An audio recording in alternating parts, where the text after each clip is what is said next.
Ciao, sono Matteo di Libera e oggi parliamo del caso Baita Mantovani. Il 28 febbraio 2013 la Guardia di Finanza ha arrestato Pier Giorgio Baita, amministratore delegato della Mantovani SpA, assieme a Claudia Minutillo, amministratore delegato dell'Adria Infrastrutture, e William Colombelli, presidente della BMC Broker con sede alla Repubblica di San Marino. L'accusa è di associazione per delinquere finalizzata all'evasione delle imposte per un totale di 10 milioni di euro nell'ambito dei lavori del MOSE, il sistema di sicurezza per l'alta marea gestito dal consorzio Venezia Nuova, in larga parte controllato dalla Mantovani SpA. Dall'indagine è emerso che la BMC Broker Srl di William Colombelli è una società cartiera, ossia una società la cui attività imprenditoriale consiste nell'emissione di false fatturazioni allo scopo di frodare il fisco, come in questo caso, oppure di ottenere indebitamente finanziamenti europei. La moglie di Colombelli, Claudia Minutillo, segretaria di Giancarlo Galan fino al 2005,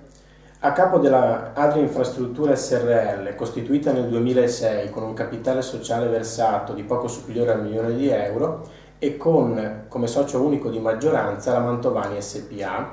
non è in questo unico ambito che si può vedere il rapporto molto stretto tra la Minutillo e la Mantovani. Difatti questa siede in molteplici consigli di amministrazione di numerose società veneziane, tutte riconducibili alla Mantovani SpA, tutte in rapporti con la pubblica amministrazione, in particolare con la Regione Veneto, e promotrici dei project financing delle nuove autostrade. Il 5 di dicembre si celebrerà davanti al giudice per le udienze preliminari Massimo Vicinanza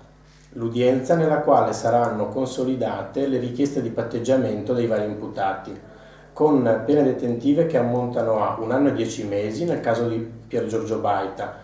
e per quello che riguarda Claudia Minutillo e William Colombelli con pene che vanno dai 14 ai 16 mesi di reclusione. Ma al di là di quelli che saranno gli esiti processuali, è auspicabile da parte della politica l'introduzione di regole che mettano il più possibile al riparo la pubblica amministrazione da scorciatoie e scelte di favore. Il problema è che attualmente i grandi appalti vengono realizzati attraverso il project financing, che sono frutto di accordi